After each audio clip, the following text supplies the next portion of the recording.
I'm Mike Peterson, and welcome to my podcast. What's up, team? Glad to be back. Hey, listen, we have a guest. His name is Vincent Peterson. Vincent is a political consultant, actually played on the Villanova national championship football team. When was that, Vinny? 2009. 2009. Okay. Yep. And Vincent is also my nephew. So, Vinny, welcome to the team. Thank you. That's really cool being here, and I'm really glad that you put that bit in about Villanova. They played a team last week. Not sure if you got a chance to watch that game, but if you guys know some Youngstown State, they beat them. As a matter of fact, we played each other the last two times. Just so we're all on the same page, this will be the last time Vinny is on the podcast. That's not very team-like right there. Nah, wow, good call. Hey, congratulations to Villanova. Youngstown State played you strong. Yeah, without a doubt. A couple calls. We're not one to blame it on the referee, but we did have a touchdown call back. And, oh, by the way, we lost by a touchdown. I wanted to throw that out there. But regardless, thank you for acknowledging that and pointing that out. No problem. I just want to make sure the team knows. Sure, right. And they can see teamwork in action, even in adverse situations. Yes, good call. So, no, I'm just really excited to be here. We've talked a couple of times, and what you're doing with this podcast space, I think, is amazing. You're using so many of the things you've said to me my whole life, so many of the gems you've given me and things that have helped me, whether that be with making it through school, making it through college football, and trying to balance, being a 21-year-old who's wants to be a 21-year-old, right, but also balance being a collegiate athlete and being a student and trying to figure out what's next. I've used a lot of that you've given me. So hearing this podcast space now, hearing you tell these stories, I'm like, wow, I should have just done this myself and just used a lot of what you're saying, because you've really helped not just me, obviously your daughters and your nieces and nephews along the way. So I got to ask, what was it that inspired you one day to go, man, I should really be sharing this with everybody, not just my family, but with everyone? Yeah, a lot of it came down to this. I knew what got me here. Yeah. And it was people pouring into me. And it wasn't just pouring into me. It was how they poured into me and what they poured into me. What I've learned is that is so critical and so important and such a huge part of a team environment. It's a huge part of individual development and success. And so having mentored, been blessed to mentor a lot of people. Yeah. I just saw there's value in it. I sit down and talk to my mentors. I go to Coach Jim Trussell, and he's the guy I sit down when I need to get my mind right or straight. And it's critical. I'm 58 years old, and I still do that. As I'm talking to people at lacrosse or football, or I'm in these different events and meetings or speaking for a company somewhere, I always got the same feedback, which is, man, I would love for someone to hear your message. Yeah. Have you written a book? Would just love for folks to hear that message. And so I thought, what better way to do that than a podcast? I know nothing about podcasting, but I know the right people, Laura, Jamie, who can get me here. That's the reason why I decided to share it. And I'm excited about it. I'm pumped about it. And whether it's 50 or 50,000, there's so much value in it. Because, again, I don't say it to say it, but I would not be sitting here without those people pouring into me. Well, you're one of those people for me, and you have been for a long time. Really, how our family structure is, there have been so many different men and women who, man, just have this desire to pour into one another, right? We've been fortunate in that.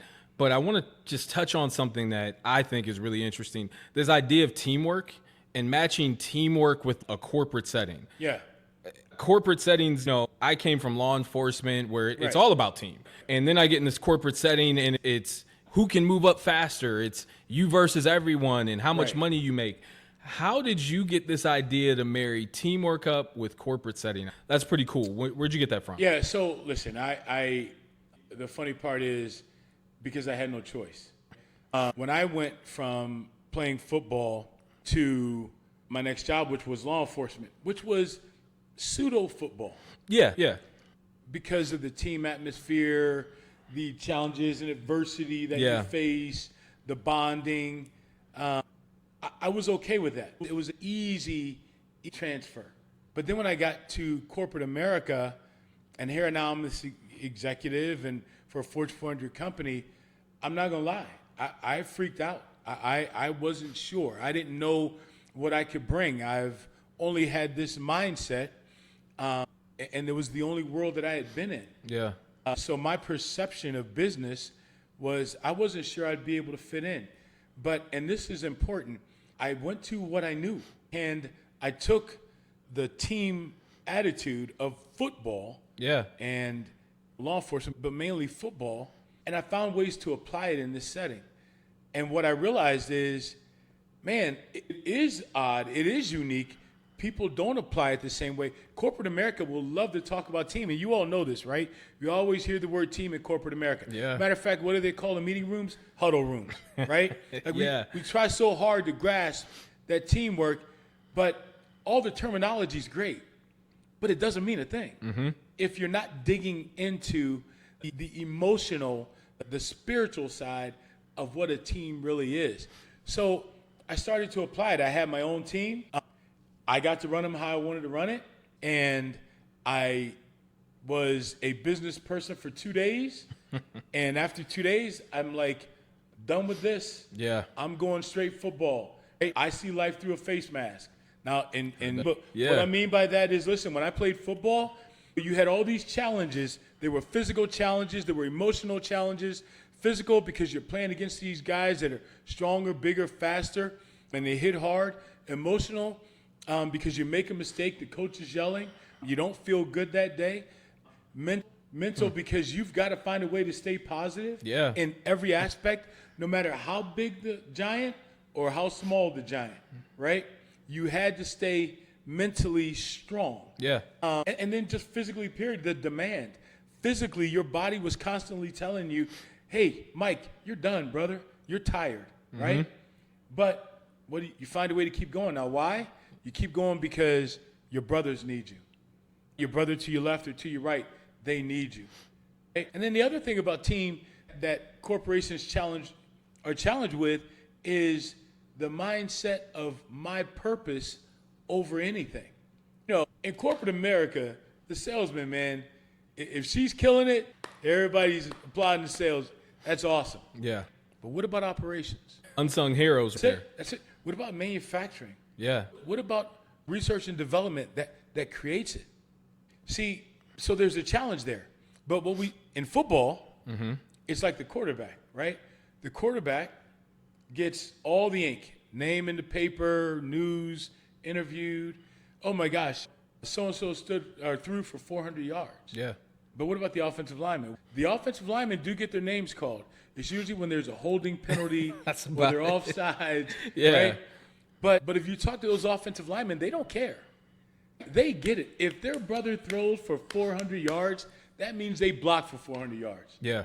They take that opportunity to say, listen, I know my brother can throw the ball, so I'm going to put him in a position where he can slay it all day long. Man, imagine if we had that attitude in corporate America. Now, that quarterback is extremely appreciative and lets his linemen know all the time. Matter of fact, I think at one point, Dan Marino bought his offensive lineman isotoner gloves or something like that, right? That's like the new wave. Like all the quarterbacks at Christmas time now, they go out and buy their linemen something. That's right. Why? Yep. It's not. Here's what a quarterback knows. At no point has he blocked. That's right. Anyone. Okay? Probably in his life. That's exactly right. Because they wear the little red shirts. Yeah. You can't even breathe on them. Yeah. Just so you guys know, when you see quarterbacks wearing red shirts, it's because they're soft. It's because they're not allowed to get hit. But anyway, I love quarterbacks. You know that. But so I saw the value in that. I started a Goodyear Tire and Rubber Company, and I was the director of global investigations and security services. Actually, before I started there, I sat the team down. I took them all out to breakfast. So I sat them down and said, hey, listen, here's who I am. The first thing I'm going to ask is that you don't swear. And they all look at me like I'm a little crazy. And I said, let me explain to you what swearing is. When you are talking about this department and you're talking about the service that we provide, swearing is saying I. If at any point you are talking about a service and you say I, there we go. You're swearing. Now, how serious am I about that? I was in India with one of my team members, and he was presenting about services. And He didn't realize it. But as he was talking, he kept saying, I reviewed. I did. And so when we took a break, I pulled him out and I said, hey, are you swearing? And he looked at me, he's like, oh, Mike, I'm so sorry. Yeah, right? yeah. And he went back in and he said, we. Now, what was cool about that is he changed it and we weren't mad. But what was cool is that he realized it. Yeah. So that was the first thing. And the next thing was I noticed everyone's offices, they would sit in their individual office, especially at lunchtime. I couldn't take it anymore. So I cleared out a room, put a big conference table in there and said, hey, this is where we're going to eat from here on out. We can work, we can talk business, we can do whatever.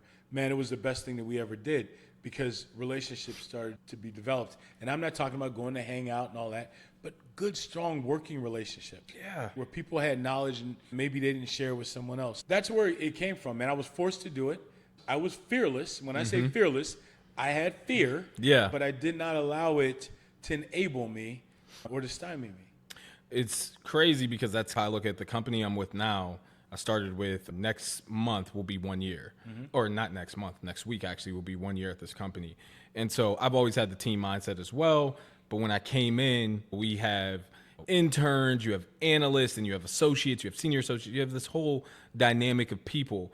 And you could easily go, the intern's like, hey man, I'm just throwing you work. This is what you do. Right. My goal was never that. I want to make them feel as important as anybody There you else go.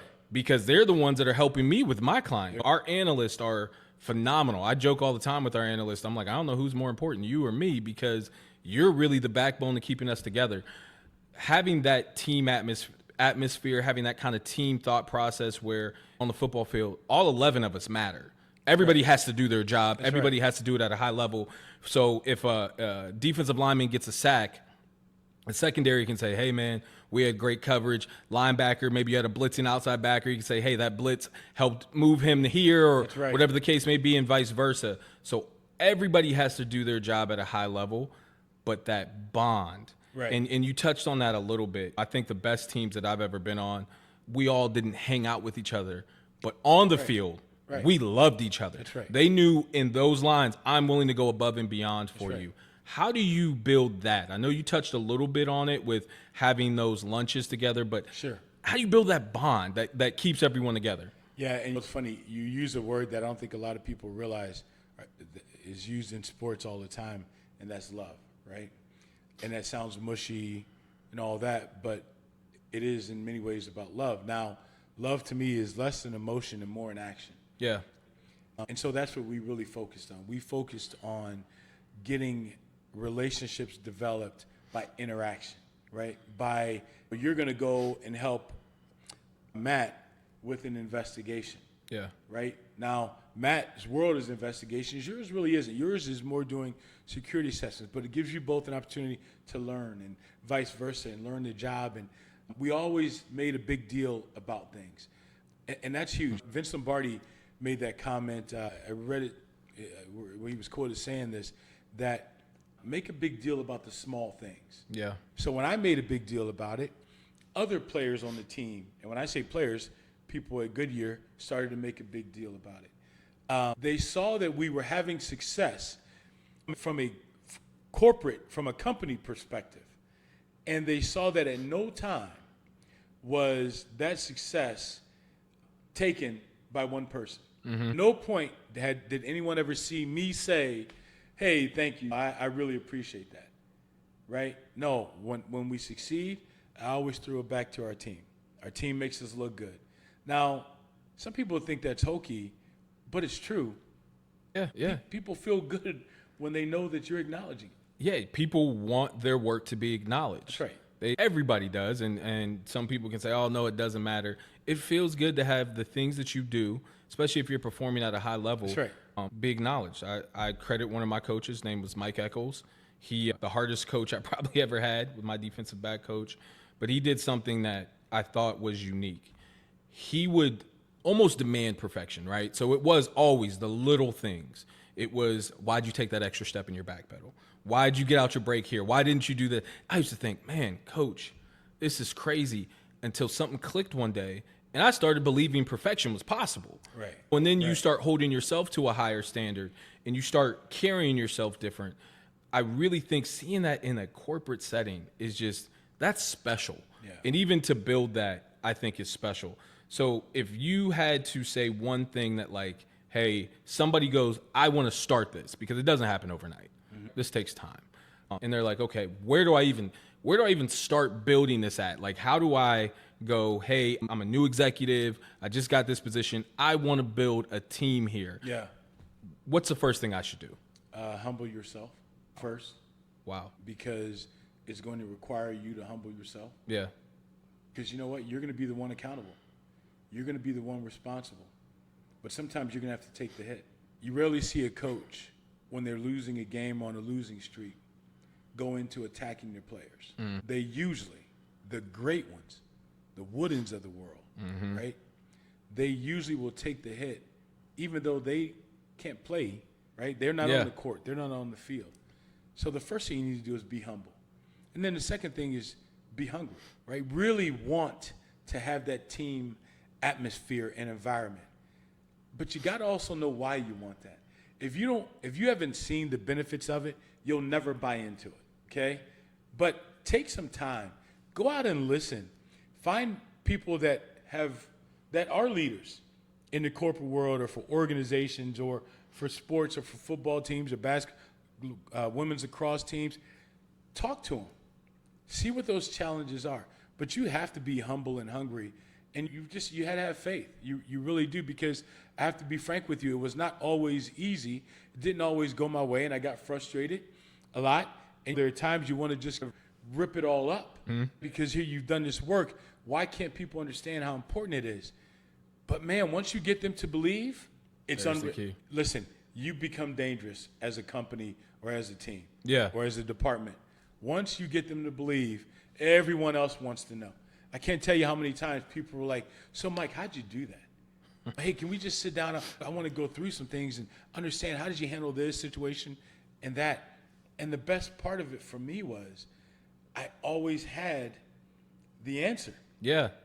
So I'm like, hey, man, I'm going to put my helmet on. Yeah. I want you to see life through this face mask and see the mindset you have to have. Because adversity, success, failure, fatigue, anger, all that goes into the world that we live in when it comes to the business, right?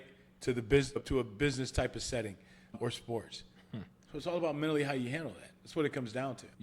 Like I said, I've been hearing these gems my whole life, and I'll end my line of questioning with this, and this isn't even a question, it's just something telling you. The fact that you're willing to share this and willing to put this out into the world, I mean, you could keep this to yourself and be like, man, I'm going to just keep building up this, and this is Mike's way.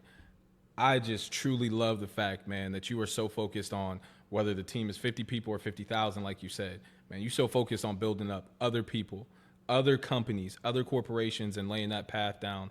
Just want you to know, from me to you, your favorite nephew, I admire that. You know, I constantly will go back to things that you said. You know, listening to not only everything you've said here today, listening to the previous videos that you've put out, and really all the gems that you've shared with me, I'm inspired. I've always been inspired by you, but this is inspiring to me, and not just because you're my uncle, but because you're willing to share all of this with everyone. You're not trying to build up Michael. You're really trying to build a team and to help people go back to their own corporations and build their own team. So I commend you for that. I'm so happy to be a part of the team. I've been on Team Peterson for a while, but now being a part of this team, I'm excited to be a part of it, excited to see it grow. So anytime you need me, I'll be back here. No, hey, I'd love to have you, man, and expect you to be back. It'll be a good time. You're an awesome addition, and be able to talk about some of the wins, the losses, the challenges, and all that you've dealt with. So glad to have you on the team. Thank you. And to the team, you all have a great week, and let's keep swinging. Let's keep knocking down giants. See you later.